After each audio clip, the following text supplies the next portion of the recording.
Hey Cam followers, so this is Tuesday night. We were on last night, we're on tonight, we're on tomorrow night, Thursday night and Friday night. Tonight is the one that is going to fry my brain. So please get ready. Make sure you have a cup of tea, glass of wine, gin, whatever you're going to have. The lovely David is joining us again. I can't thank him enough.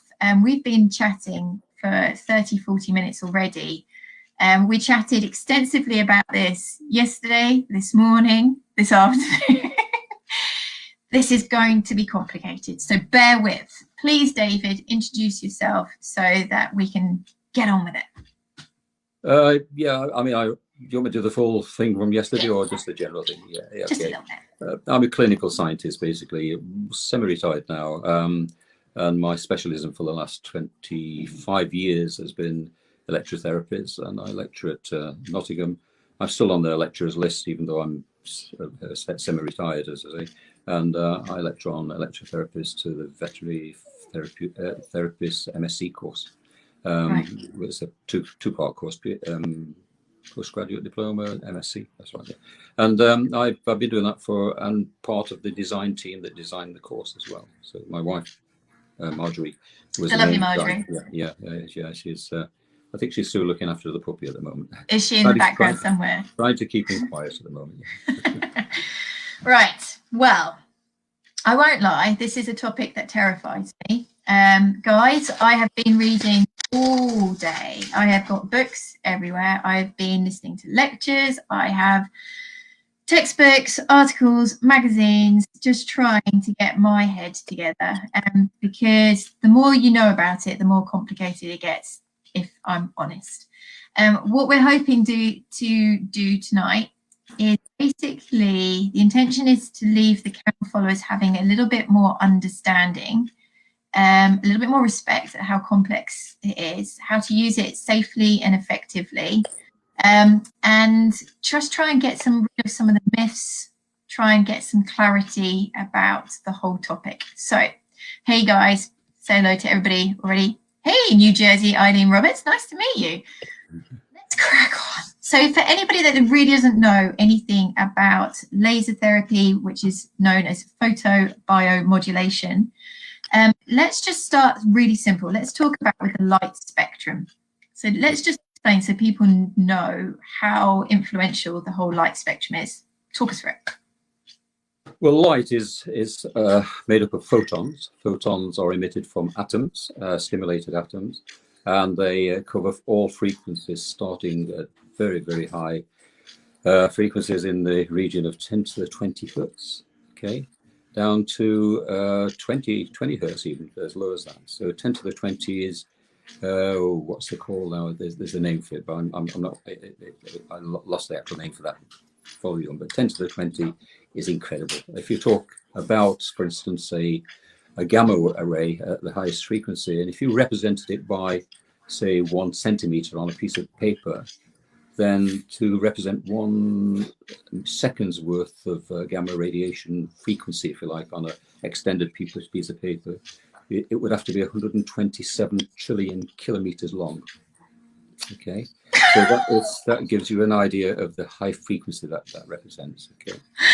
So can I just tell you guys, one day I phoned David and I was just phoning up for a chat, and he was like, "Oh, I've just been spending some time thinking about what the volume of the universe is," and I was like, I was thinking about going to Tesco's personally, but that's okay. So let's just get the light spectrum. At one end, we've got radio waves, which are very, very low frequency. Compared. Long wavelengths. And at the other end, we've got our gamma rays, which are very, very high frequency, so very, very short.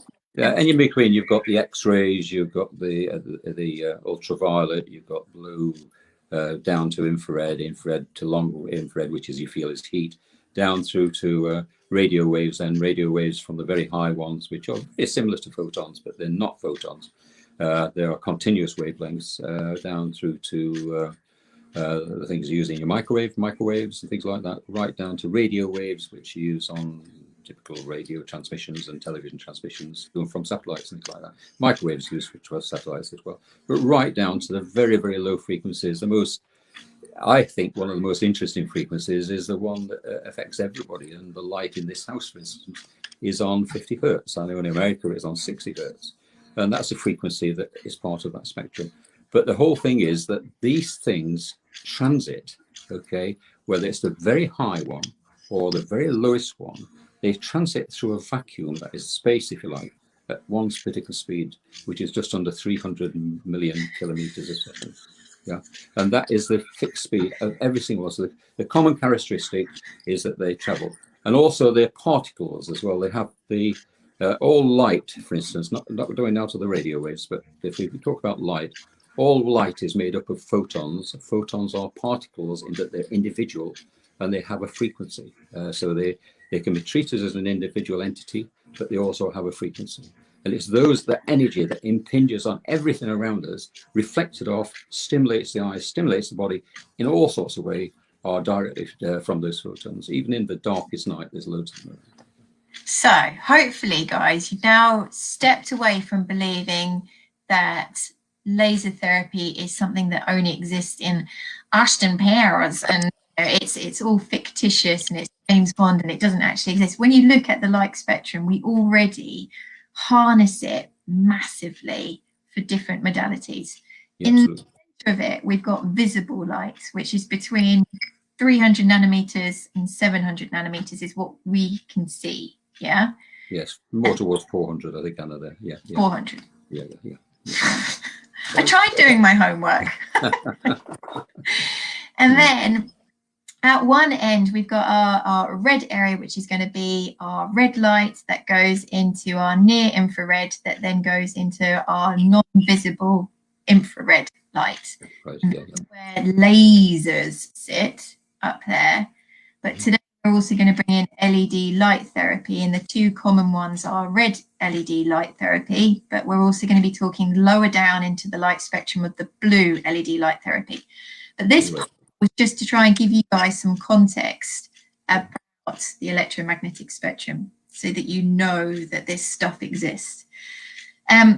So let's now go into the first bit, because laser therapy isn't just one entity. There are so many different variables that influence how it can potentially work. And the first one is wavelengths, okay? Right. Let's talk about wavelengths, okay? I'll let you begin. Well, the wavelengths are basically the time it takes one cycle. Remember, I spoke about that gamma radiation being represented by 1 centimeter. So that and the length is 127,000 trillion kilometers long for 1 second's worth. Well, it would be 127,000 trillionth of a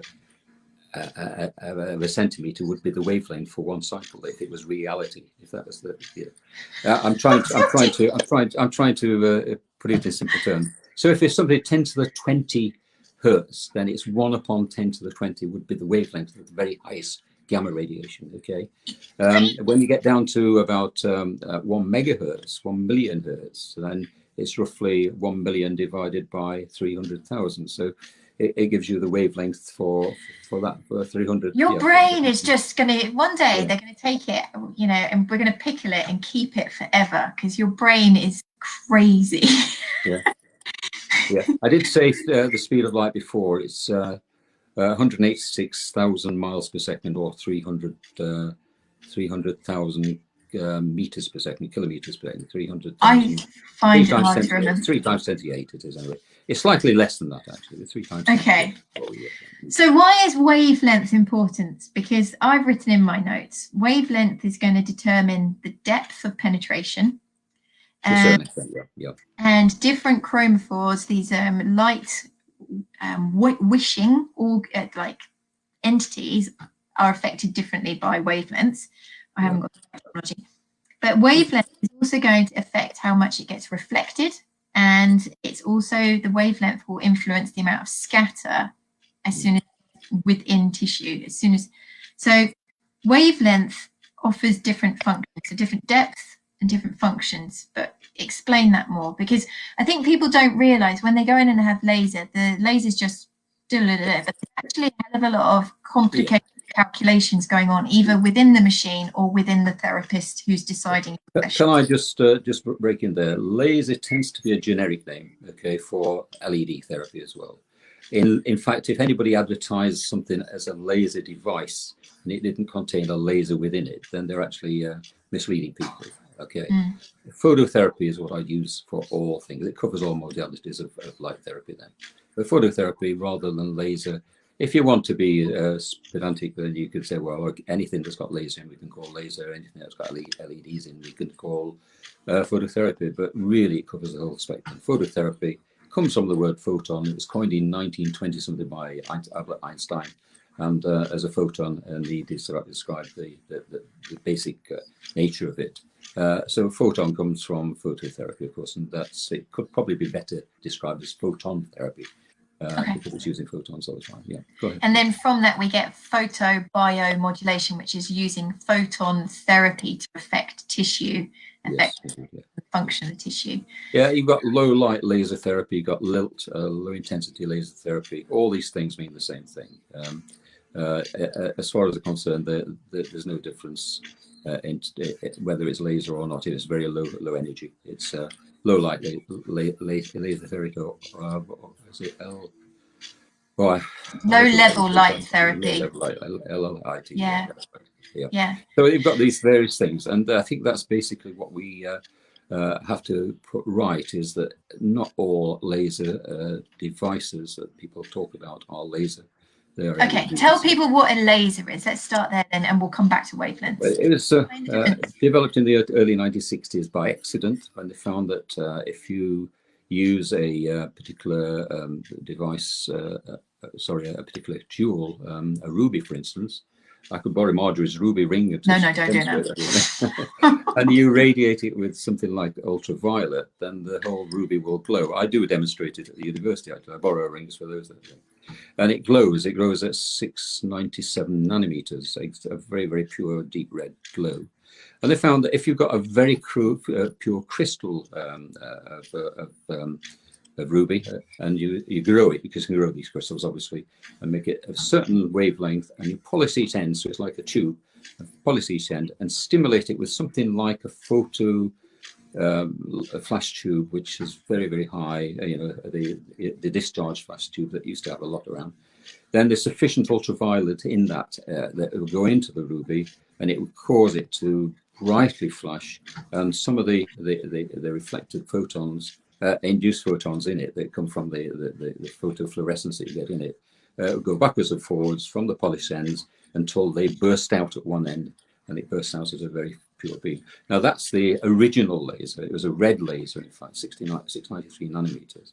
But then they found that you could laser anything by using other gases. You could use a gas in a tube with reflected ends, neon gas, or anything like that. Argon gas. You could then produce infrared lasers. You could produce all sorts of colors of lasers, and typically of anything that glows within a gas, you can use it as a laser. I always think about the lift. I always say to the students of this, if you imagine what we're talking about here is, when I was in the States, I was always impressed by the elevators, they call them out there, of course, is that they had mirrors all around. And obviously, as you look down the mirror, you can see your image being reflected backwards and forth all the time. Yeah.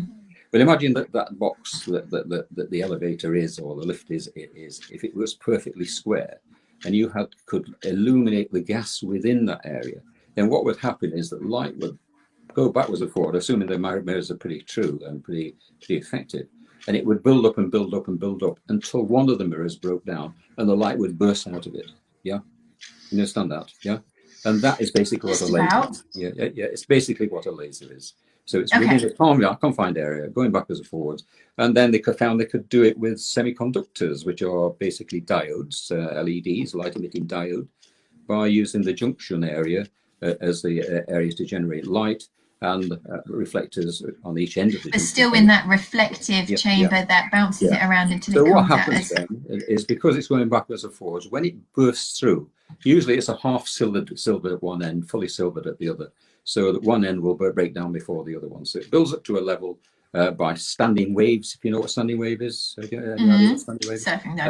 standing wave at the ends, and it builds up to a level where it bursts out of the ends through the half silvered one, and it comes out at a very straight beam. So it comes out a load of very, very straight. I like your idea of your hair, for instance. Oh, okay, guys. So my hair, because I have dead straight hair, this is like a collimated laser beam, totally straight, all in perfect union with each other.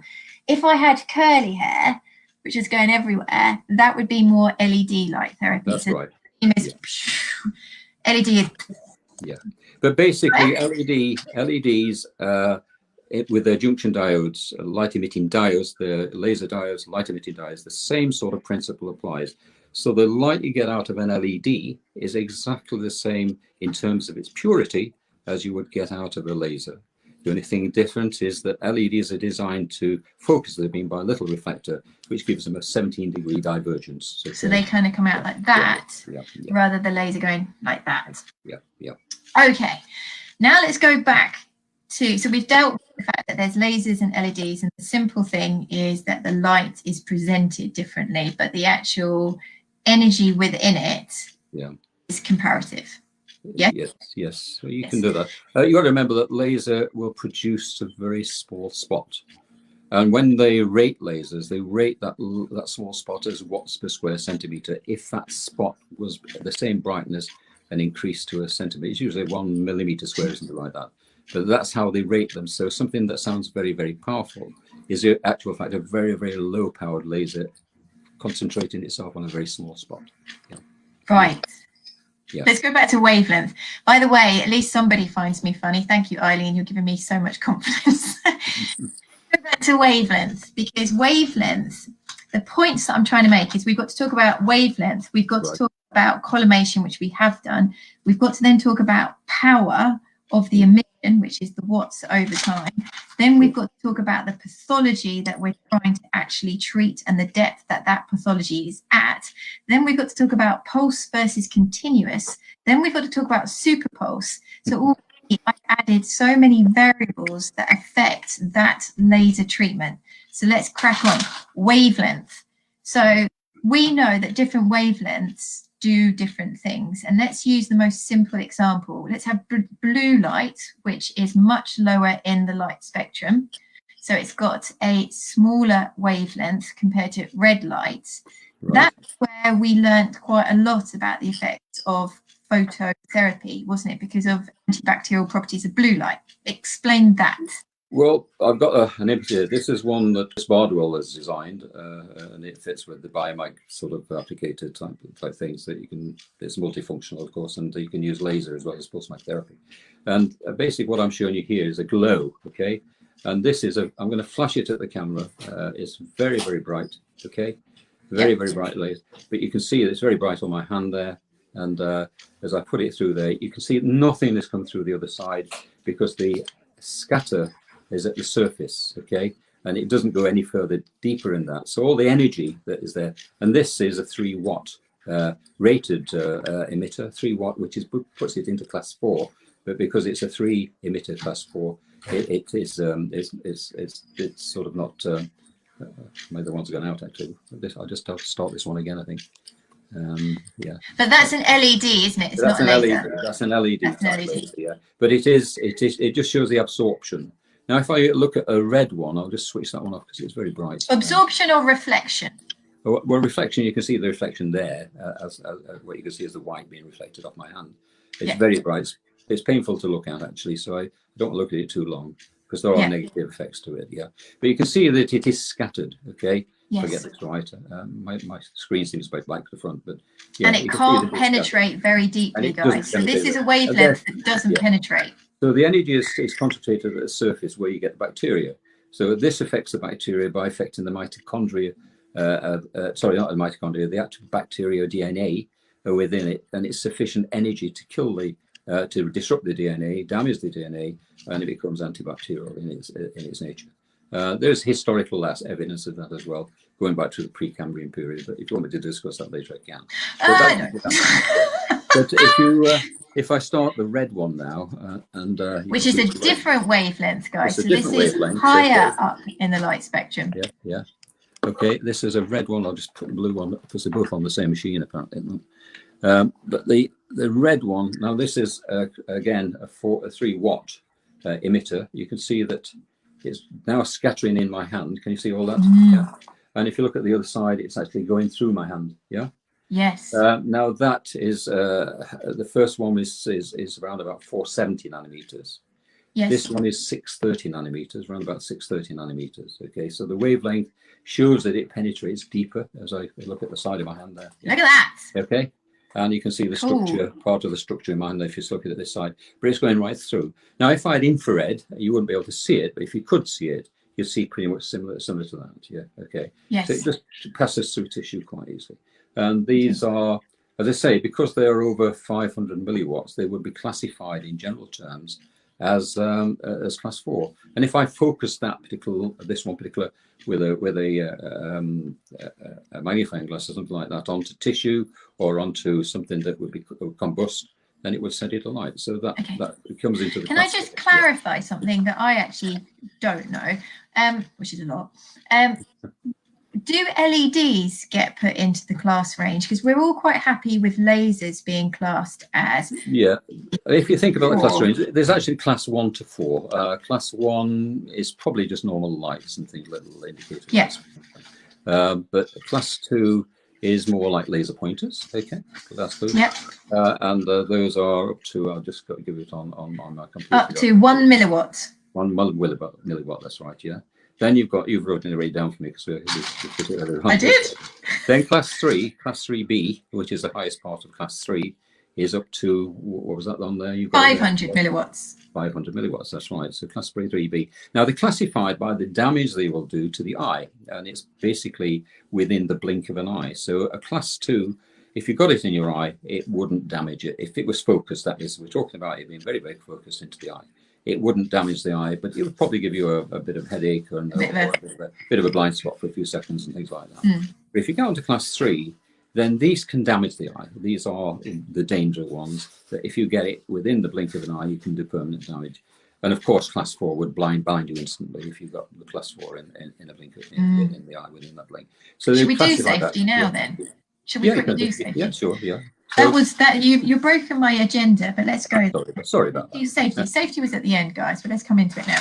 Yeah. Let's do safety for the owner and bystanders and safety for the dog. So what thing would we need to do? The first thing is eye safety. Okay, if you're actually going to a therapist with phototherapy, then you've got to make sure that your dog is protected, that you don't treat anywhere close to the eye. If you're using blue on an injury, a lesion near the face or somewhere around the eye, then you've got to be very careful because you can get cumulative damage with blue light, for instance, if you're treating for antibacterial purposes. And you can get damage to the eye with prolonged exposure to even red light. So you've got to be very careful on that. But blue light is the most dangerous. It will cause macular degeneration after 1,000 seconds exposure, cumulative exposure, or something like that. Wow. So it is a dangerous thing to think about, so you've got to be very careful in that. But a lot of these therapy devices are very low, and they don't present such dangerous aspects. Yeah, but you should be wearing eye protectors. We should be encouraging the dog to have some kind of shield. Be that goggles or be them content with having something across to keep the eye. Right. And also, don't forget, it's not just that. If you're treating, for instance, if you're treating a lesion with either red or blue phototherapy, blue antibacterial again, red to actually stimulate the actual area, to increase blood in the area and things like that to heal the wound, then you're going to get reflections because they're going to be wet, and therefore if they're wet, you're going to reflect, and you're going to get reflections. And those photons. So think of light as actually being energy packets. They are energy packets, yeah. That's right. About it's light going. Pooh, yes, right. So you've got to be very careful in all aspects of it, yeah. And I think when we come down to the end of it, I've written down several recommendations that I think you want me to do 5 a night. I think I've written about 10 down there. We're not there yet. You've got another 36 minutes to go minimum, mate. No problem. Okay. So we've done safety. So the main one, guys, is look after your eyes. The next one is certain lasers and LEDs, but depending on the amount of watts that are coming, the amount of energy that's coming out, it can cause heat damage, can't it?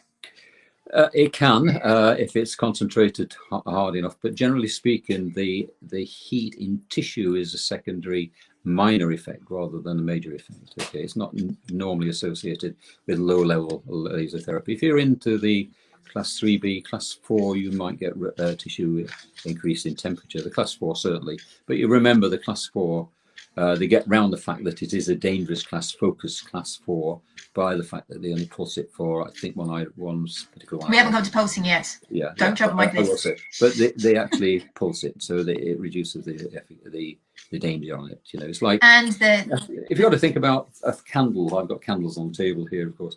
And if I light the candle and I put my hand slowly across about that speed across the flame, I can feel it a bit warm, but it's not going to affect me. But if I stop my hand over the flame, then it will burn. Yeah. You know, and it's basically that. So that will explain to followers who watch their dogs get lasered, probably not now in the pandemic, but before, why the therapist is always moving the head. The machine is to make sure that you don't have that huge amount of energy focused because of that heat generation. Okay, so hopefully guys you understand that one of the variables in this is LED versus laser. Then we've got another variable which is the actual chosen wavelength, and there's plenty of studies out there looking at different disease states, different tissues, depths, and what wavelengths work best for each. So just bear this in mind. Okay, so next we now need to talk about what is the benefit of collimating versus the non-collimated. So let's just clarify why lasers are more utilized than LEDs. Well, I would say that it's the other way around, actually. I think LEDs are probably more utilized than lasers. Okay. But just in the vet at the moment that lasers are just very on trend. But if you have a laser pointer, for instance, and you point it across the room, you'll find that the dot is only very slightly dispersed. Okay. So in fact, with a laser, you don't have to hold it directly on tissue, because the intensity of the beam remains fairly constant to a distance away. Okay, but therefore you've got the other problems and errors of the reflectivity of it. So you're going to reflect some of the energy back. So you've got to be careful about that. With LEDs, if you put the LEDs directly, as I've done with these ones, right onto tissue, okay, then the 17-degree divergence that you're going to get from them is going to be less than that. It's been concentrated there. But once it's entered tissue, assuming you've got perfect access to tissue, and that's another thing we want to talk about, providing you're down to the skin and all that you've taken into account, all the other factors, then the scatter effect is the same for whether it's a laser or a LED. Yeah. And I did some experiments with soap, believe it or not, because soap, like semi-translucent soap, and you could see the beam, how it scattered from true lasers. When I tried it with true lasers, it scattered exactly the same as it would from an LED. There was no difference. In fact, in this case, the LED was better. So just to recap, just so owners are thinking, oh, I'm still a bit confused. You do have some people. There's a class 4 out there that I know that it's a device that you don't hold against the tissue, and you're holding above it and you're moving it continuously, and that's a collimated beam. But bear in mind, because it's collimated, wherever they hold it, it will be collimated when it hits the surface. Yeah. Yeah. Whereas an LED, as soon as that light comes out of that applicator, it is diverging. So that's what you're trying to say. And so when David was saying having LED pressed against the skin, you get less of that divergence opportunity. Yeah. So down near the skin, it's not going to have a chance to diverge. That's exactly right. It will. If you look at the, I'm just trying to find the photograph. I don't know, you can see that. That's the comparison. I'll try and hold it near the camera. Yeah. And there with LEDs. I don't know if you can see it at all if we get closer. Well, we're going to give some books away tonight. And those are 2 of those are lasers and 2 are LEDs. The brighter ones are LEDs. Okay. Right. Okay. Right. And as I say, that's one of the prizes later on. Yeah, but that's what I've found from my experiments using turbid mediums, if you like, which represent tissue. Probably the ones I used were a bit more dense in tissue, so perhaps the penetration was slightly likely to get better in tissue than shown on there. But it gave a good experiment to show the dispersion of phototherapies of both laser and LED. Yeah. In fact, it's on the front of the book anyway, so I ought to show the front of the book there. Okay. Okay, so just to keep recapping, because people are going, God, this is getting so complicated. We have got the variables so far of the wavelength, LED versus laser because of collimated or divergent beam. Yeah. Now we've got another thing to bring into the party, which is the actual energy, the wattage behind photons. Yes. So you've got your wavelength, you've got your divergence, but what's actually driving, what energy is coming with those photons? And that's where the power of the machine plays a role. Yeah, the energy from a laser, I think I just alluded to before, on a spot laser is rated as if it was a 1 square centimeter. Okay, so a 30 milliwatt spot laser is, if you took it up to 1 square centimeter, would be 100 times that. Okay, so it would be 3,000 30 times 100, 3,000 milliwatts, 3 watts in fact. But it wouldn't be that, because that's mostly the ones that are down to 5 milliwatt. Can I just tell my wife that my dog has decided to join in this conversation? My puppy, and he's looking through the gate here. So you've got that sort of comparison you have. Now, the other aspect of all phototherapy devices is what the actual manufacturers tell you, and what they actually put out is probably not quite true. When I said this device was a 3 watt, that is true that it takes a watt per LED there in terms of the energy that's consumed by the device. But there is a lot of loss in that. Okay, so basically, what starts out as a 3 watt laser would probably end up at about 500 milliwatts. Sorry, down. So it's because you've got losses in the actual transmission. You have to have a resistor in to drop the voltage to the level that the laser can, the emitter can cope with, and therefore you get losses like that. So I don't want to go into the technicalities, but it's not always what is stated on the book. It's fine to talk about a little bit of the technicalities, because it explains how complicated this topic is. It is. Really, what I wanted to do by hosting today was to show people it is a very complicated science. And not that it is, yes, it works, no, it doesn't work, or anything like that. There is so many variables that influence a treatment. And now, just as a slight tangent, all of these variables are varied in clinical trials. So all of the papers that are out there that we look for guidance from to say whether something has got reliability, efficacy, and safety, all these clinical trials are having slightly different variables in them. So say, well, there's 100 papers, they all tried the same thing, and therefore this is the result we have.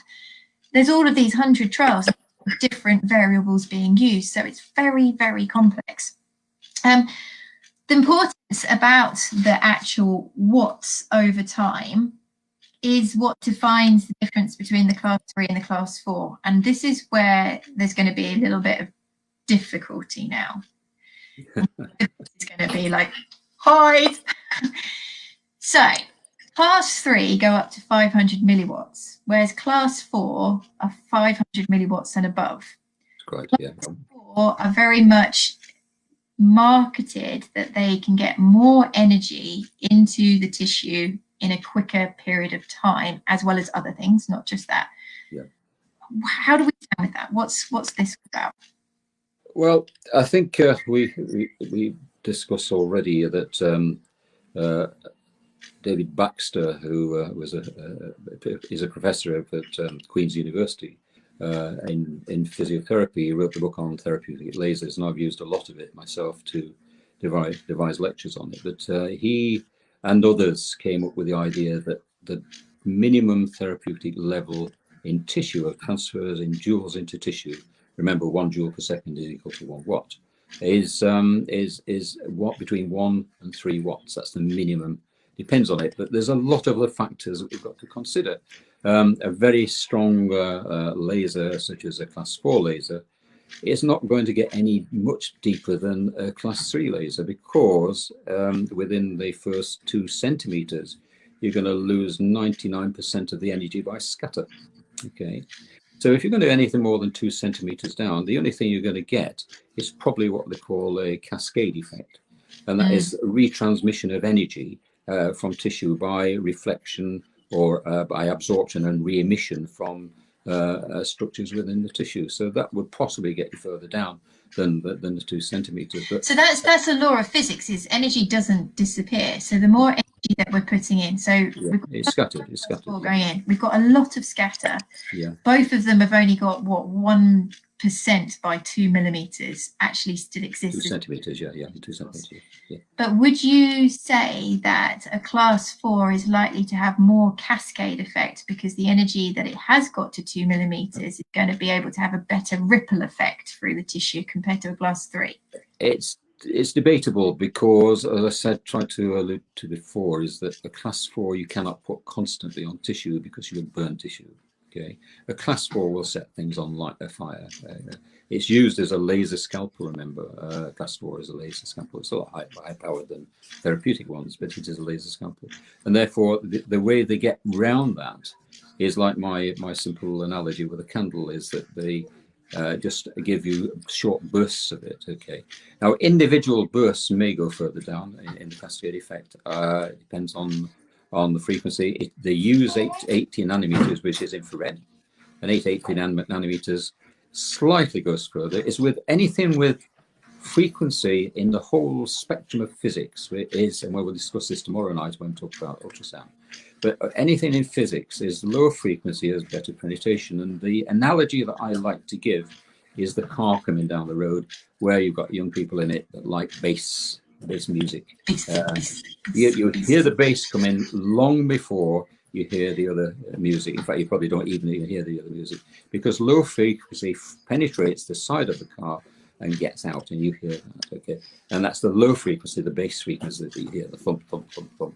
I'm in a semi-detached house here, and my previous neighbours used to have parties, and all I used to hear on a night when they were partying was thump, thump, thump, thump. You know, so I'm very well aware of that. But in terms of any sort of physical treatment, the lower frequencies penetrate deeper.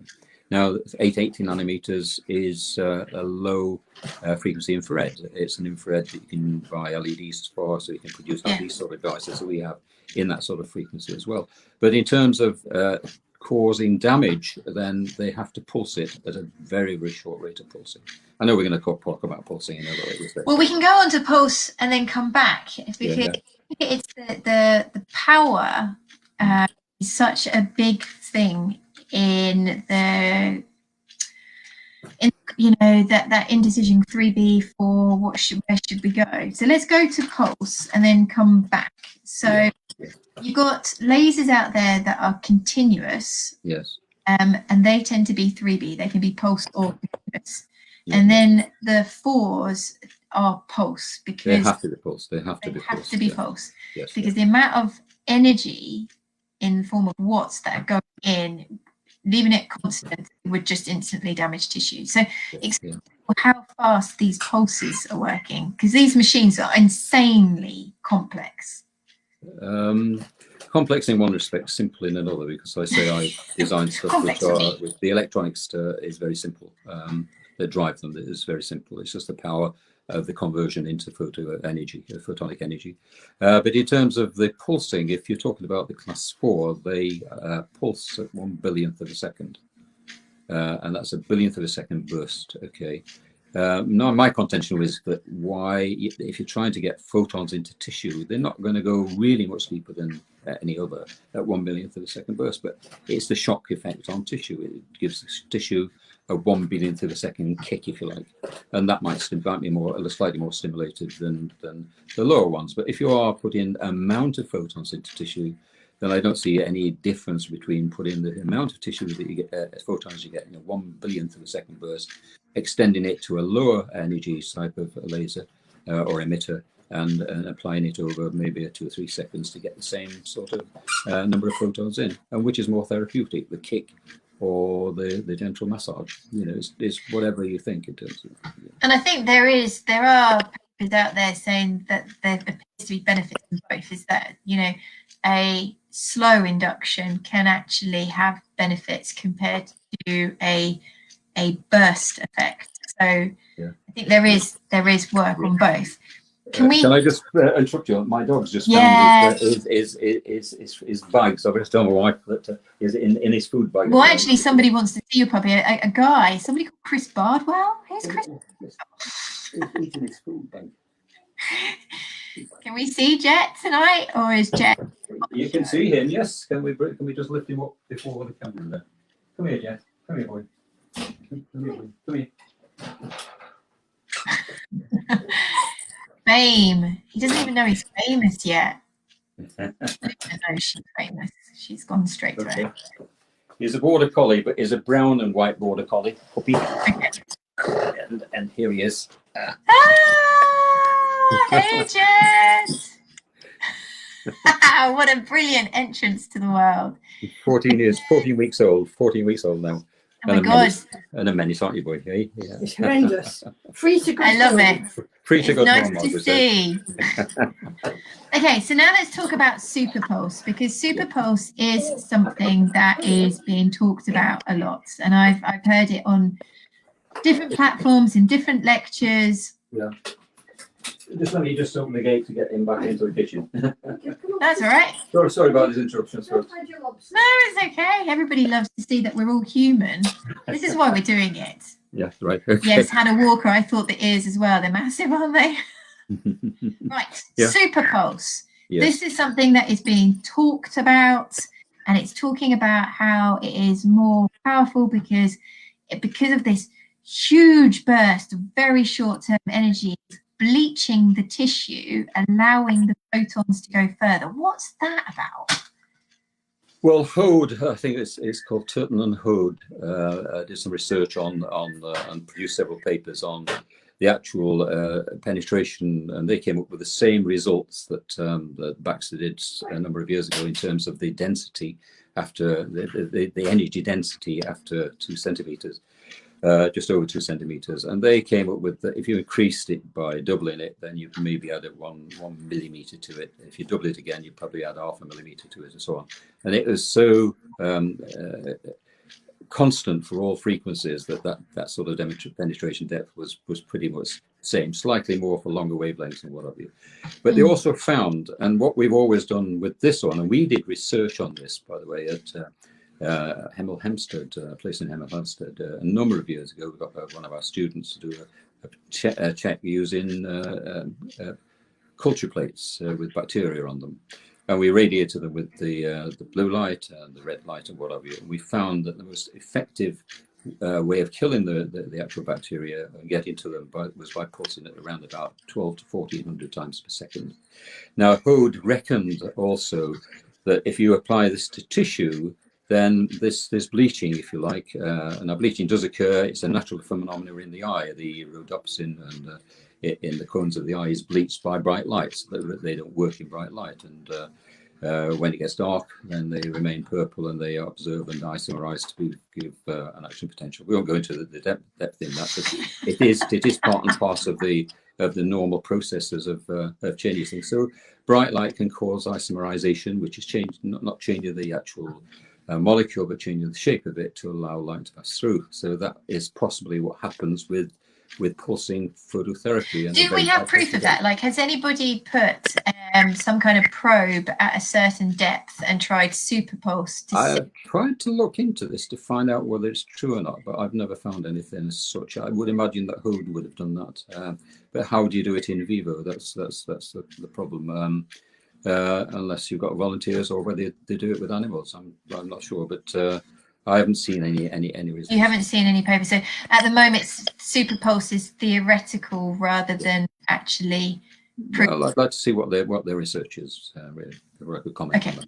Okay. So if anybody does have access to research about superpulse, which aim to burst with high levels of energy to bleach the tissue to allow subsequent pulses to have greater penetrance to get to deeper structures, then throw the papers David's way. He'd really like to see them. Yeah, but you've got to remember, Hannah, that the whole thing depends on access to tissue. Now, if you're talking about animals, I see people put in these therapy devices over thick-haired horses, for instance, and over dogs with, with very thick hair. Basically, what you're saying in terms of watts per, or joules per square centimeter is not going to be what arrives at the surface, because what I always recommend, if you can't get down to the surface directly and you can't shave the area, then put water on it. But you put water on to part the hair so that you get reasonable access to the surface where you want it to treat. But it is a factor that you've got to consider, whatever power of laser you've got, whatever emitter and LED, laser, LED, or whatever. Absolutely, We're dealing with hairy animals. Absolutely, yeah, yeah. And It's the colour right, of the hair, hair also influences? Sorry, I missed that last bit. Sorry. Does the colour of the hair and colour of the skin also influence? Well, white hair would reflect it, of course. Black hair will probably absorb some of the energy. It might increase the temperature there slightly in the hair, but again, it's not something that I've ever done or seen any research on. But what about with skin colour? Well, skin colour. If you've got dogs which are, if you shaved a dog, you find that it's got a mottled skin, various dark areas and light areas, and that has effects. The libido, I think, the quality is. Albedo, not libido, sorry. Albedo effect. Not libido, I'm sure. But the albedo effect, the reflective would depend on the type of skin, whether the skin is wet or whether it's, if it's been in whatever. My idea of wetting the tissue would probably cause some effect as well. But some what reflection. Gets to the surface is probably a lot less than what the capability of the emitter is. And it's what gets to the surface and is absorbed at the surface, then is scattered, is what we're talking about in terms of getting energy into tissue. So just imagine this, guys. So you've got the light coming down, it hits the surface and it reflects. And if it gets beyond the surface, it scatters. But your pathology is still below that. Yeah. It might be 2, 4, 5, even 6, 7 centimeters depth underneath that surface. Yeah. Sorry, that interruption to my thing was my son trying to FaceTime me. I've told him. That's all right, no worries. Yeah. And I was coming onto my phone. Completely. Sorry, just a moment. Can I just move? Sorry about folks. This is unplanned. This is. It's all right. It's real life. This is actually live. Sorry about that. My son was trying to get through on no, that's okay. As well. Okay. So, we have so far completely confused all the cam follows, but I think we have showed people that we've got LED laser, we've got wavelengths to consider. We've also got the power behind the wavelength to consider. We've also got the actual pathology that we're trying to treat and the depth that we're trying to treat it at. We've got all the surface obstacles such as hair, such as water reflection, such as skin colour, etc. Yeah. We've got to consider whether it's a pulse or continuous for the different effects that has. Now let's actually talk about the evidence. So you had today to kind of look through research that is now. Right. Yeah. And what was your take-home feeling? Well, basically, because no two conditions are the same, then research, like you said earlier on, by different people would produce different results. And basically, a lot of the research is sponsored by the manufacturers, and they will pick on the ones that they feel is the one most effective in selling. My house is a mayhem tonight. It's amazing tonight. Yeah. They would be most effective in selling their equipment, and that's what they're about. So therefore, it's like anything that these things that you can buy very cheaply, they simply don't produce the negatives. They only give you the positives. So therefore, any research you look at, you've got to look at, unless it's sort of completely double-blind, placebo, peer-reviewed, things like that. Then it's what you would expect. But in terms of the results, fit the profile of what the people want it to be, basically. I'm not saying that they're dishonest. I'm not saying dishonest. But I was asked a few years ago to look at another device, which is probably more in line with what we spoke about last night. And they asked me to look at this in terms of migraines, its effect on migraines, whether it was effective to reduce migraines. And they came up with 100 patients, and they had all the results, and I did all the analysis of the results and what have you on how the thing was tried. And I said to them at the end of it, if you look at your control and you look at your actual devices, there's no difference. There's no difference at all. And they said, are you sure isn't there any slight variation that would give us a positive edge? And I said, not really, no. And I said, I can't give you a positive on that because there isn't one. It is no different to them having a sham device. Okay. But the company wanted me to be more positive, saying, well, okay, well, that one was very positive. That, let's look at these ones and let's forget about the ones that are negative. Yeah, I think we will come to your questions, guys. So do hang around. There's loads of questions coming in. I think my thing today, because I am just a beginner, I'm just looking for it as well, like an owner. I'm just being an owner. And I listened to some lectures that were very glowing and very positive. And then I read something else from more of a skeptic, and they really did contradict each other, even the same papers and the same trials that they were referring to. And I found that really difficult. There was a study about intervertebral disc disease, and one interpretation was very positive. Well, look, we actually saw gain, whereas the other reviewer of the same paper, that really is so marginal. That is not even, substantial to hang your hat on. So that's really difficult. Let's now go into, and we're going to answer your questions, guys. Let's take this into reality now. So my notes that I made about reality of laser and LED. Just 1 second again, just turning your book again. Crazy today. Sorry, it's turning part of it. Just have to come off there. It's turning your power apart. Anyway, sorry, we have a big box of food, and he's trying his best to get in it. And as soon as Marjorie goes down to the room, he's up against it again.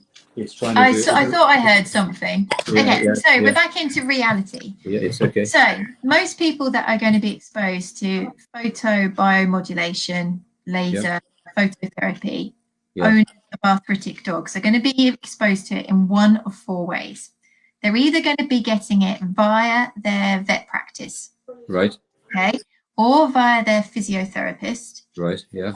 Their physiotherapist will be encouraging them to make a guided purchase, or they will be on a self-motivated purchase. Okay. So there's the four different ways that the owners on Holly's Army and Cam, I see them being exposed to laser. What we need to do is kind of talk to them about what they are likely to be having access to start with. So in a vet practice, what kind of machines are people tending to use? It depends on the budget of the practice, I suppose. There is the old feeling that the more you pay for something, the better it is. It's not something that I agree with, okay? But there is a practice near here, a vet practice that does a lot of physiotherapy, and he's bought the most expensive stuff, and he would want to use that stuff, and he would charge accordingly to make it worthwhile, to justify the purchase. I don't think that that's right. I think what you've got to look at is what works in the same way, or things you've got to try. And phototherapy isn't everybody's cup of tea, quite frankly. I guess what I'm pushing to say is that in vet practice, people won't be really being exposed to LED. They're going to be getting laser. Not necessarily. A lot of vet practices do have LED as well. But oh, do they? Okay. Yeah, yes, indeed. Yeah. I mean, the one I'm talking about, they've got LEDs as well. But they like to push the class 4 laser because that is what they paid a lot of money for, and that's what they charge for. I don't filter any of these conversations, guys. No, there's some very nice things around here. Yeah. And if somebody was having photobiomodulation by their physiotherapist, what does that tend to be? Is that a mixture of? It could be an LED. Some of the devices you can buy, and some of the prices the practices buy as well, have a cluster. Now, this is a cluster device, one of our cluster devices. Okay, it has a cluster of 30 emitters. You can see there. LEDs. Be clear, because people are getting confused. Emitters are LEDs. I call emitters LEDs. Yeah. They're basically the same. Yeah. Okay, and they occasionally put a little laser in, which is probably no more powerful than a pointer. And it justifies then that the whole thing is called a laser device, okay? Because, as I said before, if you actually advertise something like that without a laser in it as a laser device, as I've seen before, then you can be taken to court because you're misleading the public. So therefore, they put embed a small laser into it, and therefore it becomes a laser therapy device. And it's a bit of kidology in that respect, but I don't think it does any harm. The extra laser in it, if it's the same frequency as the emitters, LEDs, sorry, I beg pardon, then they're all doing some therapeutic work, and therefore they're okay. I think what I'm trying to do is just try, because there's a lot of people that haven't spent any time thinking further about this, but they know that they pay for something called laser, and I'm just trying to give them what they're potentially getting. Because I'm now going to hop onto what is available online. So there's a lovely lady up here. She was with us last night saying that her husband has just bought her, I think it's a luminescence LED device. So it's a LumaSoothe light therapy. And I sent you the link yesterday. And that is an LED device. So most of the things that people see online is more, and they can buy, and it's probably a couple of $100. They're more likely to be LED. True? 100% certainly would be, yeah. Okay. Just so you know, guys, because I know a lot of people say, oh, my dog has laser, or I have a laser at home. You're very, very unlikely to have a laser at home. In this country, if you sell something with a true laser in it, then you're subject to certain regulations which you're not subject to with emitters. So therefore, it's very unlikely a company is likely. Well, you might see a sort of a danger sign on them, a little yellow device, danger sign that you get with lasers on them, telling to beware, class whatever laser it is. But you can get those on torches as well. You can get them on very bright torches. The problem is that most CAM followers, we have people in America, we have people in Canada, we have New Zealand. So what I'm just trying to get a point across is that purchasables for owners that after tonight decide to go on Amazon and buy a light emitting device that can portray itself as anything. If it's in a couple of $100 section, it's going to be an LED device. So let's just get. It's got to be, yes, yeah. Okay. So the next thing is arthritis. Let's try and get this into context, because this is canine arthritis management. Absolutely, yeah. The variability of LED laser, how it's a lot more complicated, how there's wavelengths to consider, there's energy to consider, there's depth to be considered. Let's talk about studies about OA management, arthritis management. Well, I've done a lot of reading around Karoo, who is a study by a lady in Russia, who very, very well thought of, and the results that she comes up with. Now, if you're treating something like arthritis, then if it was at the sacroiliac level, then you would have very little effect using phototherapy, laser therapy, or LED therapy, because it just wouldn't penetrate down as far as that. Insufficient depth. Okay, but if you're talking in a horse or a dog, on a horse or a dog, I mean, there's still quite a depth of tissue there, but if you're talking about joints where you've got very superficial joints at the surface, then there's several effects. One of the effects of around about 630 nanometers, which is the visible red one, 630 nanometers will produce nitric oxide in the area you're treating. Now, nitric oxide is a natural vasodilator, and it also inhibits the pain. If you've got pain neurotransmitters in the area given out by the damaged cells in the area, then you will get an inhibition of that. So you get a localized pain relief effect. So those are the two things which are very, very useful in an arthritic dog. But in terms of vasodilation, it brings more blood to the area. Arthritis, as you've well known, is not something that is easily cured. If it's depletion of the cartilage, then it takes an awful long time if it's going to regrow. As I said to you before, it's apositional, and therefore it grows from mesenchymal cells out of the bone. And it takes a very, very long time. But there are studies that suggest that various types of therapies can stimulate that to happen, but it's not a quick fix. There's no quick fix there. All you can do is conservative treatment, as far as I'm concerned, with phototherapy. For arthritis, and it's just managing the condition rather than expecting it to be cured. So we, just so people can keep up with us, we've dealt with what devices people have access to, what type of devices they get at different places, the variety, the variables involved in those devices. Now we're actually talking about the disease, and we consider that arthritis is a joint disease, but it has a global effect on the body. Absolutely, yeah. Arthritis and a peripheral joint, so something that's very little coverage. So we know that that 1 to 2 millimeters depth that light therapy can obtain potentially going to influence this situation because my knuckle, it's right there, isn't it? Yeah, but right, yeah. if you were trying to hit my hip with a big fat bum to get through, am I likely to get the same amount of energy to that joint? That's something I'd probably have to investigate personally, but there's depth. Excuse me, folks. But no, it is the tissue. It is the depth of tissue, which is the controlling factor. You can't, if you can't get down, then it's no effect. I mean, there's other things you can do. Pulse-mic therapy would get down, for instance.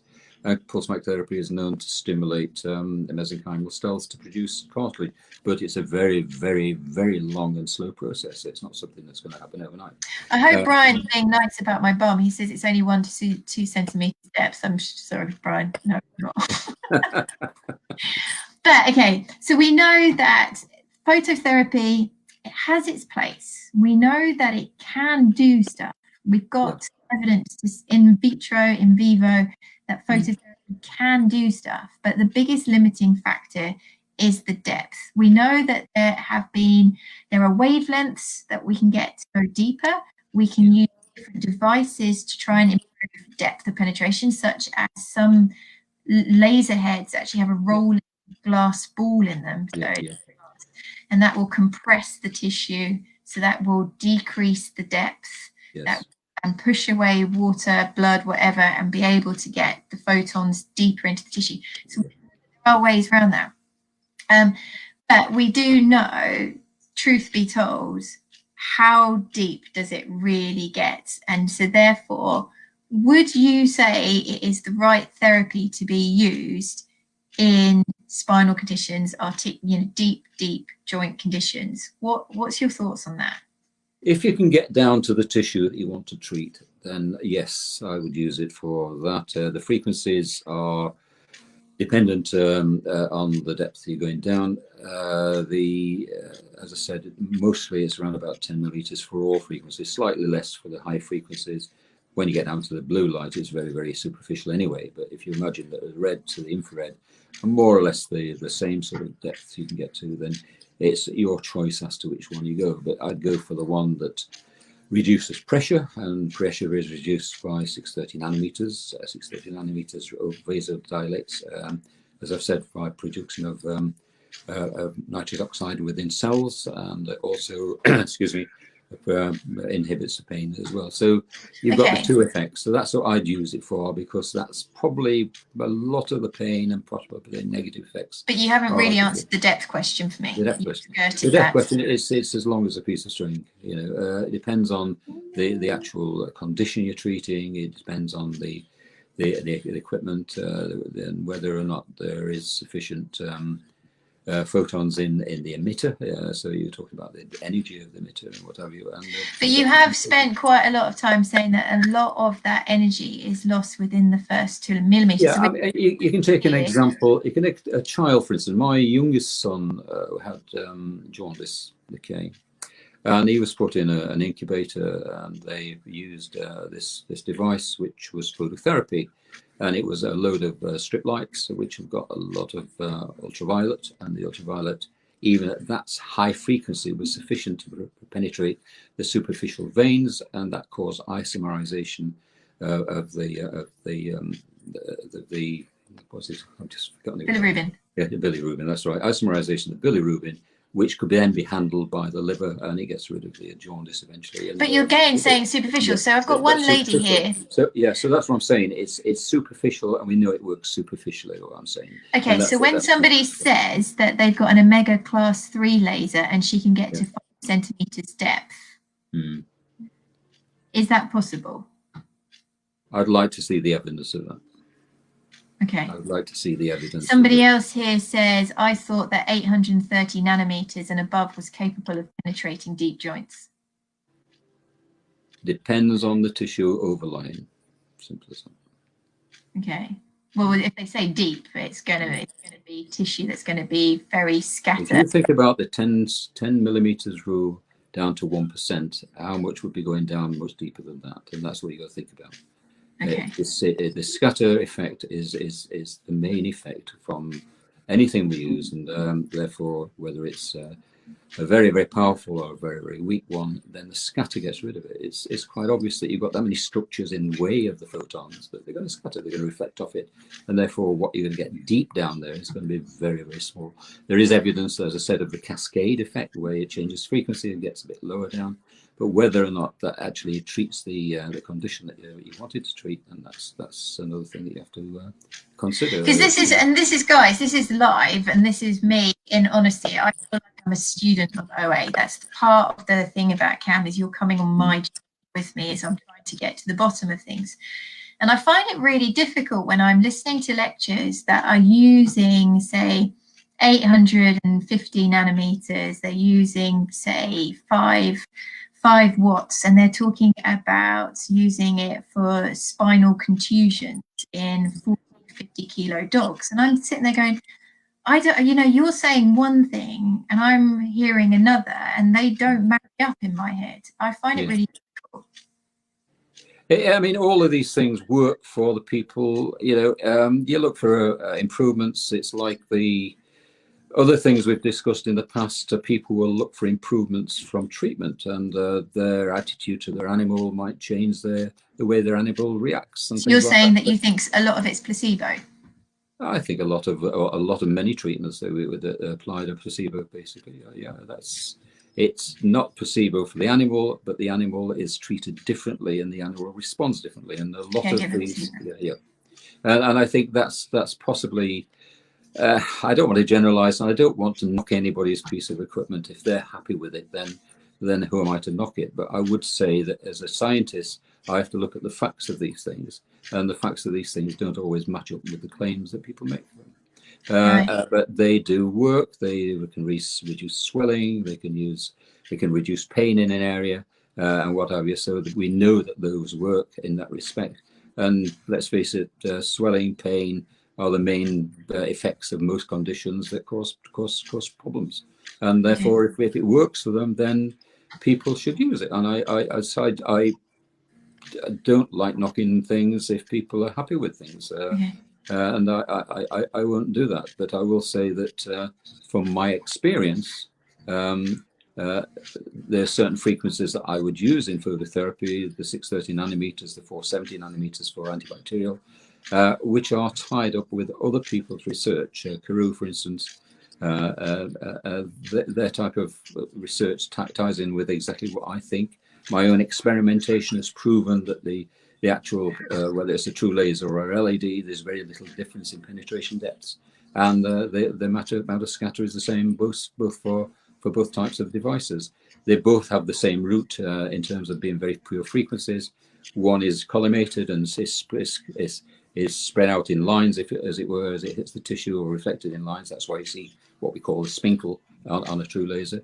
An LED is very, very 17-degree divergence. On tissue, it will have more or less the same sort of scatter effect within tissue, and therefore it's got the same therapeutic effect. So from my point of view, I don't think there's a lot of difference between lasers and LEDs. And the amount of penetration, whether it's a class 4 or whatever, is still going to follow the same physical laws of absorption, and it's not going to, there's nothing we can do about that. We can increase as much as we want, and as Hode says, you can double the power of a laser, and you maybe get, if you have 10 millimeters, you maybe get 11 millimeters down to the 1% level. Double it again, you might get 11.5. Yeah, so it's a very, very difficult subject, because it's all things to all men, and therefore, or women as well, sorry, but let me be gender specific. That's right. But it is what works for people, and if they get a lot of improvement for their animals by having laser therapy, then my recommendation is carry on if you believe. Well, that's what I was going to say, because I find it really difficult, this area, because I did use laser on Holly, and subjectively, n = 1 anecdotal story of Hannah, I did feel that I saw benefit. However, I was very emotionally tied to her. I enjoyed the process of being able to do something for her.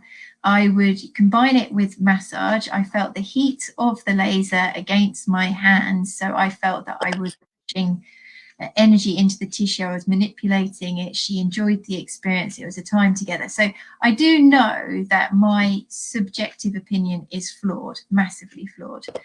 So with the fact that I've got one area saying that they're effective, I've got science and your understanding saying, actually, you know, they're all in the same kind of category, and my own personal experience. The only way that I feel that I can move forward with this personally is to take the same rule that I take with everything, which is if you can afford it, give it a go. Make sure you're using it to the best effect with regards to wavelength, power, time, using the equipment appropriately, ensuring you've got good contact if that's what's needed, get the device down there. Make sure you're treating the areas of concern. You know, you might have a dog with elbow A, but their pain, their acute swelling, whatever it might be, ain't in that region because they've got compensatory changes. So you need to be using it with a therapist that's going to be using it to maximum benefit, and be objective and use it for a number of times. And we're going to talk about frequency of use next. And then step back and go, do I feel that I have seen gain because I've used my objective markers? So if you were to take that approach, how many times would you feel laser needs to be used, laser, LED, phototherapy, in a week for a chronic pain disease for you to see good effect? It's, again, how long is a piece of string on that one? Depends on the conditions. But in terms of the treatment, I would treat at least once or twice a day. Okay, and the time of treatment would be depending on the energy that you're transferring in, based on the 3 joules rate. So you'd have to look at the power of the emitter, the area you're transmitting it into, and how much is getting into it. And the 3 joules hopefully will give you sufficient energy below the surface subdermally to affect a change. Can I just relate that other story I told you? I attended a conference a number of years ago at East London Hospital, and it was on phototherapy, and it was part and parcel given by David Baxter and other people at the of the NHS, and they used an LED to treat the eruptions that you get from shingles. And what they did, they had the volunteers who allowed them to mark the shingles that they wanted to try, the eruptions they wanted to try the emitters on, and lasers on, or whatever it was that they were trying. And they found that not only did the ones that they treated clear up quicker, but the ones adjacent to it. So there is another effect, which I just wanted to mention, which there appears to be a photochemical effect, which spreads out from the point of origin of the treatment. So it's not just simple as what people think, that it's just in the area that you're treating. As such, it does actually spread out. And that was using the result of that is that the NHS at the time put out a directive that they would not use true lasers. They would use emitters because they found the same effect with emitters as with lasers, and they were a lot cheaper. Okay, but that is a different disease. We're not talking about pain. We're not talking about OA. Yeah, but I'm just saying different species as well. Yeah, but it is the effect of these things. Yeah.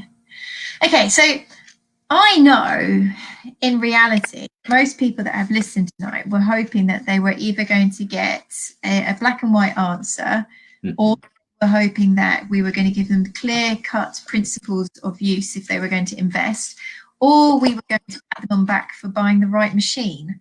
Yes. And I know that we have done neither. So I'm sorry that we haven't gifted you. I know what I have done is I've actually highlighted it's an extremely contentious area. I think there is a lot that we need to learn about it. And I think for any of the owners that follow CAM, use your noddle and stick to the rules of be objective, make sure the person that is administering the laser knows their stuff and how to use the equipment that they've chosen to buy effectively, make sure that they're doing a clinical examination to choose the target areas that are going to achieve the best benefit of said application. Make sure that you're being offered it with a frequency that is actually going to be benefit. Having a laser therapy maybe once every two months, is it going to really cut it?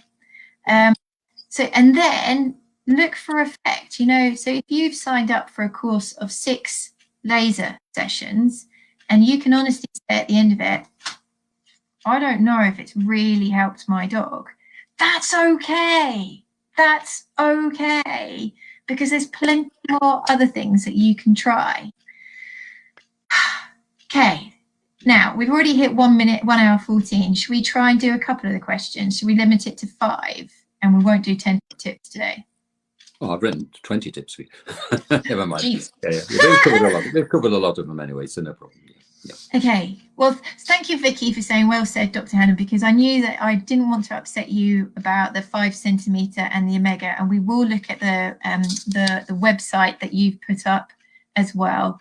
And I think you're absolutely right that combining it with massage, with other things, the same as all approaches to OA management, it's a combination approach is really, really important. We had up here, we will all be asking the question, which device to buy if you could buy one after this week. We'll leave that to the end of the week. You're going to have to carry on watching. As a hydrotherapist, I have companies, suppliers trying to sell me laser treatment. Would you say it's worth the investment in conjunction with the physical and natural benefits of hydro? When anybody comes, any salesman comes, try and probe whether they have the knowledge of the equipment. I would say that any sort of adjunctive therapy, such as laser or phototherapy, along with hydro, which is ideally as part of a massage thing anyway, treatment anyway, is always helpful. I mean, it's not that we would use a specific one and thinking it's a panacea for everything. We use laser therapy as part of a treatment regime, and it's maybe just one of several you can try, and if it becomes very effective, or you feel it's effective, carry on with it, along with other things as well. And I always say to people, look, if your animal is under medication, do not stop the medication because you're thinking that your adjunctive therapy, laser, pulse therapy, or anything like that is actually better. Discuss it with the vet, okay, and look at the results. And basically, if the medication is doing its job, and alongside this, the dog is getting relief from it by using these adjunctive therapies, then that's really wise words. Definitely, guys. You know, if you have got a price point where it's one or another, and your dog is actually really doing very well on a non-steroidal, for example, then sometimes rocking the boat might not be worth it because this doesn't come with a guarantee. Okay, this is a biggie. Hopefully this person really realizes with LED, the same rules apply to laser. There is going to be more, not all LEDs are the same, are they, David? You know, you've been showing your LED that plugs into the biomag and that comes out at 3 watts. Yes. Many of the handheld devices that you can pick up from Amazon are not going to be offering that. And it's a very simple test, to be honest. If you would have a handheld LED device, and if you kind of go, well, I can actually stare at that red light quite comfortably, Yes. that ain't going to cut it. You know, can you get your red LED device out very quickly so we can just... Yeah, sure. Yeah. This is something really simple. It's so simple. Look at that. That's way different to a lot of the stuff that I'm seeing online. Turn to the camera. Yeah. Yes, you still got the same principles of wavelength and power. Yeah, and you can see there the dispersion of it. And basically, if it doesn't do that sort of thing, that is pulsing at 1400 times per second at this moment in time, and that is a therapeutic pulse rate. So whatever it's doing in my hand at the moment is causing vascular dilation. It's also causing the blood cells to click, and therefore, if I listen at one side, I can hear something. I'm not sure it's it could be translated by some vibration from this or not, but I can definitely hear 1400 hertz there. I don't know whether it's actually true, that whether it's just me listening through to the electronics of this, I don't know, but Okay. it is there, yeah. It is very, very So we've got another question here, and it's all about depth again. It's always about depth. I knew that as soon as that's like throwing a social hand grenade into the room. And it actually makes the question, how do you know that for sure that it can't go that deep? Now, somebody else up here mentioned that there's a Facebook group that they're part of. The Facebook group, Low Level Light Therapy and Photobiomodulation, has lots of research and efficacy of laser and LED. That lovely person, get us some more info. Would you be willing to read it, David? Because you're absolutely, yes, of course. Yeah. So I'm sure David's going to flick through these messages. He did yesterday, and he will look into this, because I'm quite good as a cam interviewer because I'm pretty damn gullible. So I will believe pretty much anything I read. So it's great because I always can be the, you know, the oh God, I sit on the fence, and I get these intelligent, very experienced people to come and actually clarify. So let's get these papers and let's have a look at it. Right. Is there a long-term effect to using laser on an ongoing basis? Also, I'm wondering about the companies that sell laser jackets. This was a big question I wanted to talk about. So we've seen laser jackets. What's all this about? Well, they're likely not to be lasers. They're likely to be LEDs for a start, and they're just embedded in some sort of soft tissue, soft material, as you say, that wraps around an emitter. I did one many years ago, which comprised of little parallel boxes with rows of emitters on them, and they were strapped together so that you could actually strap them around a limb. And we tried it, and a lot of people like them, and that's basically what that is. But it's probably in a larger area, and again, it depends on getting down to the surface. Do those emitters actually penetrate down to the surface through the hair that they put on top of? And yeah, so you've still got reflection, scatter. Yeah. You've still got to consider wavelength, and you've still got to consider power. Yeah, absolutely. Okay. And they're not like, if they're on a battery. I mean, we use lead acid batteries, very powerful in the devices that I've been involved with.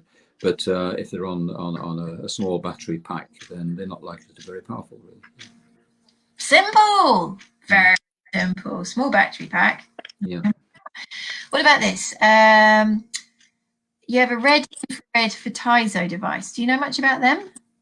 And I've read them, and if I've looked at them, and what can I say? If people like them, then they should buy them. But I personally wouldn't think that they're any better than anything else that's out there. I mean, they're going to promote it, and they're going to promote it because they want to sell them, and they're going to look at the research. And I think they do take a lot from what I've seen of it as things from other people and research saying about the red light therapy and what have you. But if you look at their advertising material, you find that the picture of them shows that their emitters lit, and if that's the brightness of their emitters, then I think they need to turn it up a bit. Right, so you don't think there's enough power behind that? They might have the right wavelengths. I haven't got one of those devices, so I can't be too critical of it, but I need to look at it personally. If they want to do it, want me to me, then to take apart, then I'm happy to do so. Okay. Okay, so with a small area of light being effective, you need to be quite precise in where you treat.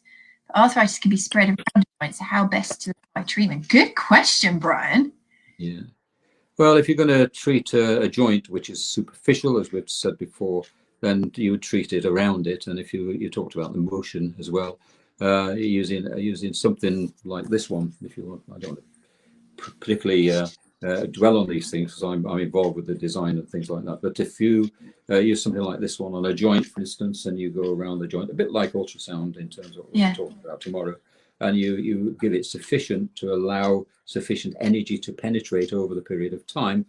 So I'd be doing this for several minutes to get the amount of energy into it. Then that's how I would treat it, and that's how I would recommend other people to do so. The same thing. Because we still have to think about joules per centimeter squared is the amount of energy density that you're trying to get. So there's still going to be a calculation involved of getting that amount of joules into that tissue. Yeah, I mean, it's very therapeutic, actually. I quite enjoyed that. But if I put it on, sort of, But I think that's the thing as well. A lot of these handheld devices are being just sold of, just put it around and there's no actual explanation of. Yeah, you got to remember, Hannah, that the things that are on sale are not going to do any harm, and if they're going to please people and they think they're getting the benefit of it, then that's going to be psychologically reflected on the animal as well. The animal's going to relax, it probably heal itself better than it would normally. Arthritis is something that is very difficult to treat, as you know, and it's managing the condition rather than the actual curing of the condition, which is what you're trying to do, more or less. If we could cure arthritis, then if I could find a cure for arthritis as a medical scientist, then I think I'd. Oh my God, we've loaded. I'd be absolutely a millionaire. But all we can do is conservatively manage it, and phototherapy might be one of the good ones for helping do that. If you could forget about all the technicalities of it, people that are using these things aren't interested in isomerization and all the calculations they're interested in what they can get as a result. Okay. And so I wouldn't go too far into that with the papers and whatever, because it's going to lose you. Frankly, some of the papers I read lose myself. I get lost in them. I think, what on earth they're talking about? But they're talking about the various changes in the chemical structure of various molecules when they're radiated by phototherapy, photons and whatever. Yeah, that's going to happen. It's going to help produce more ATP in the area. It's going to give more energy to the area. It's going to vasodilate. It's going to reduce pain. And those are the main effects people want to know about, rather than the technicalities of it. If it works doing those things, then phototherapy is the right thing to do. But as I said, there's lots to involve. There's lots to discuss about it. And most of what we've been talking about tonight is the different people's opinions on how things work and how effective they are. And we talk about depth of penetration or whatever. All I can base mine on is my own experiments, which I've shown you on the photos, and the results of research, which I know is good research, which is from established universities around the world, and that's what we base it on. So yeah, there are devices out there, and just whatever you think. It's a very difficult subject, and I think we approached this that it was a difficult subject. I think we have. I think we've proved it has. And I think what I've personally found with laser is that there's a motive component to it as well, because people have put big investments into these pieces of equipment. So it's always going to be a tricky subject. Absolutely. Thank you, David. I'm going to stop it there. There's a gift of 5 books. Yes. So again, there's 5 phototherapy books. 5 books, guys. For I'm going to get them to email you. Yeah. Okay. So, what is your email address? And I'm going to do it. DRDC Sommerville. Okay. SOMERVILLE at AOL.com. Okay. At AOL.com.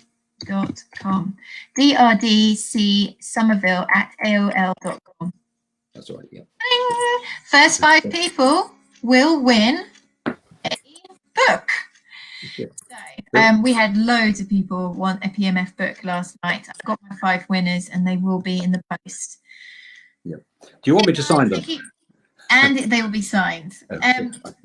Thank you so much for listening. I hope we haven't offended. I hope that we have, just shown it's a very difficult area, and one that I was terrified of, and I still am terrified of. And we will be back tomorrow talking about ultrasound, which I hope is going to be a little bit easier. Oh, I'm so excited. Right. Till then, guys, see you tomorrow. Cheers, guys.